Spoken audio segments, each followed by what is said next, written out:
2023년 4월 5일 재보궐선거가 치러졌습니다. 정권이 바뀐 지 1년이 다 돼가지만 선거 조작은 멈출 줄을 모릅니다. 이번 재보궐선거의 조작 증거를 공개합니다. 현실 탐욕 캐릭터 까뿌까 노키 울산시 교육감이 오늘 오후 갑작스럽게 별세했습니다. 작년 6일 지방선거에서 재선에 성공한 좌파 성향의 노키 교육감이 심장마비로 사망함으로써 치러진 울산 교육감 선거에서는 고인의 남편 천창수 후보가 좌파 진영의 후보로 출마했습니다. 한편 우파 진영에서는 작년에도 출마한 바 있는 김주웅 후보가 재도전함으로써 실질적으로 10개월 만의 재대결이었습니다. 그런데 2022년 약 57대 43이었던 사전투표 득표 비율이 10개월 만에 68대 32로 차이가 확 벌어졌습니다. 2022년 2.4%포인트에 불과했던 사전투표와 당일투표 간 득표율 괴리는 10%포인트에 육박했습니다. 일반적으로 재보궐선거는 정규선거에 비해 관심도가 떨어지므로 당일투표율뿐만 아니라 사전투표율도 많이 낮아집니다. 그런데 당일투표에서 절반 이상 투표자가 감소했고 관외 사전투표에서는 더 많이 감소했는데 유독 관내 사전투표자만 적게 줄어들었습니다. 전교조 지부장 출신인 노키가 천 교육감으로 당선된 2018년 선거에서 당일 투표 대비 관내 사전투표 득표가 얼마나 많은지를 살펴봤습니다. 그는 울산의 56개 읍면동 중 50곳에서 1위를 차지했습니다. 여기서 유의하실 것은 득표수가 아니라 득표율이란 부분입니다. 예를 들어 A라는 후보는 당일 투표에서 10,000표, 관내 사전투표에서 4,000표를 얻었고 B 후보는 당일 투표에서 2표, 관내 사전투표에서 1표를 얻었다면 A의 당일 투표 대비 관내 사전투표 득표율은 40%, B는 50%가 되므로 B의 득표율이 더 높은 것입니다. 즉, 득표수가 저조한 후보라고 할지라도 이 비율이 높을 가능성은 얼마든지 있는 것이지요. 그런데 당시 출마한 7명의 후보 중 노키가 이 비율에서 1위를 차지한 곳이 56개 읍면동 중 50개였던 것입니다. 게다가 2위 역시 그녀 외에 유일한 좌파 후보였던 정찬모였습니다. 왜 하필 유일한 좌파 2명의 사전투표 득표율이 가장 높았을까요? 이 대목에서 좌파가 사전투표에 적극적이라서 그런 거 아니냐고 한다면 당신은 부활못입니다. 그런 현상이 정상이라면 이 나라에서 가장 좌파 성향이 강한 전라도에서는 왜 그런 현상이 일어나지 않았는지 설명할 수 있어야 합니다.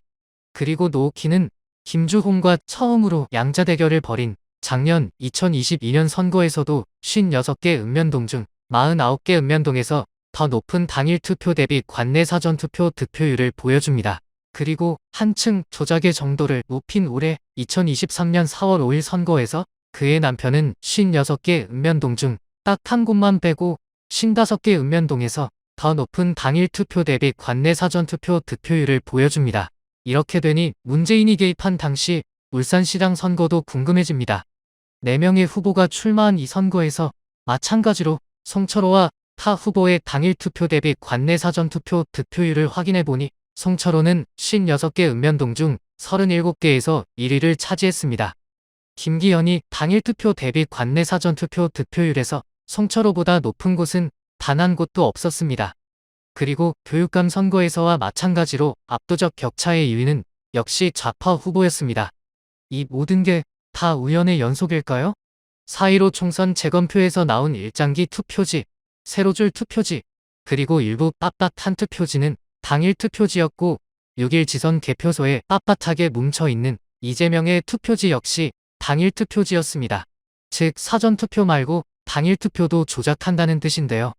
당일 투표 조작에 대해 말씀드리는 이유는 이겁니다.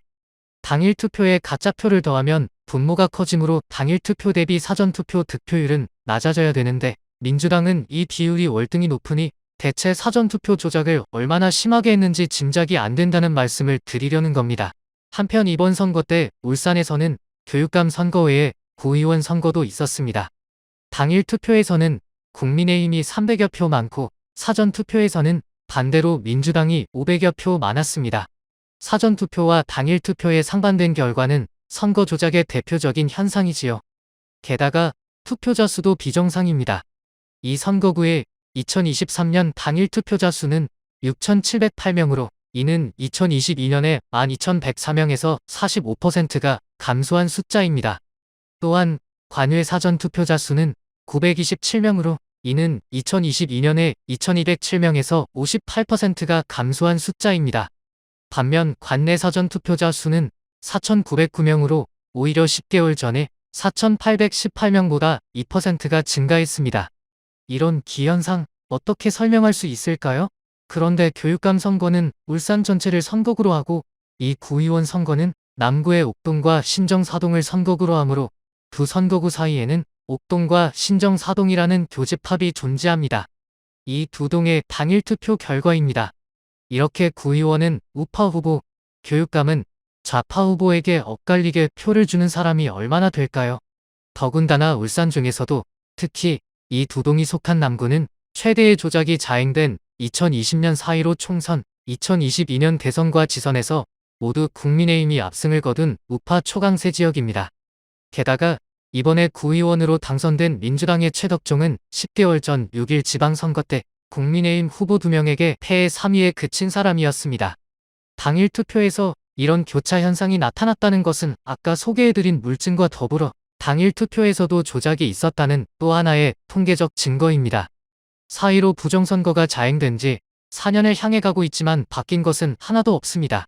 부정선거를 만약에 획책한다면 이 나라에서 살 수 없게 해야 되지 않겠습니까?